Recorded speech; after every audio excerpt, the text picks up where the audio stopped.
વિજયનગરના ચિઠોડાના બજાર સંપૂર્ણપણે બંધ।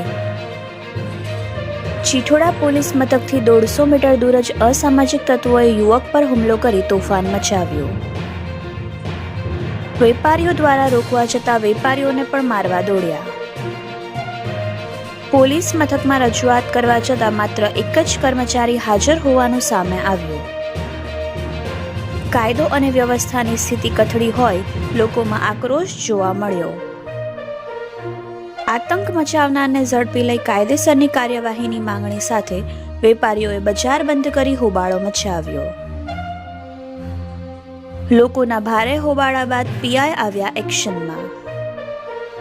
પીઆઈ દ્વારા તોફાનીઓને ઝડપી પાડવાની ખાતરી બાદ વેપારીઓએ દુકાનો ખોલી। રિપોર્ટર જીગર પંડ્યા, યશવી ગુજરાત ન્યૂઝ, સાબરકાંઠા।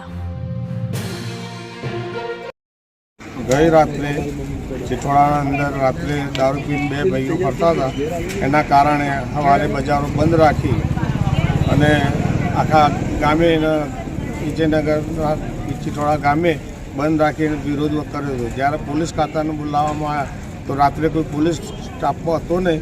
અત્યારે પણ હાલે સાહેબે બાહેધરી આલી છે, થાય કે ના થાય તો ખબર નહીં, પણ બાહેધરી આલી છે।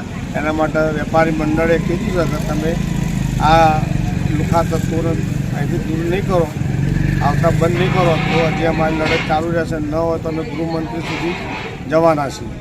આપનું નામ? દિનેશ બચ્ચુભાઈ ધોબી। ગઈકાલે સાંજના બે લુખા તત્વો દ્વારા છરી ચપ્પુ લઈ અને એક મજૂર વર્ગને બિચારાને ખૂબ જ રીતે મારતા હતા। એમાં એક વેપારી વચ્ચે બોલ્યો એને બચાવવા માટે, જેથી એણે એ વેપારી ઉપર બી હુમલો કરવાની ચપ્પુ દ્વારા કોશિશ કરી।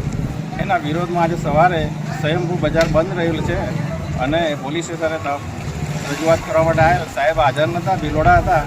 સાહેબે આવીને અમને બાહેધરી આપી છે પીઆઈ સાહેબે કે ભાઈ હવેથી અમે અહીંયા રાત્રિ પેટ્રોલિંગ કરીશું, દિવસ દરમિયાન બી તપાસ કરીશું અને આ લુકા તત્વો જે બી છે એમને પકડીને લઈ આવીશું, સજા કરીશું એવી બાહેધરી સાહેબે આપી છે।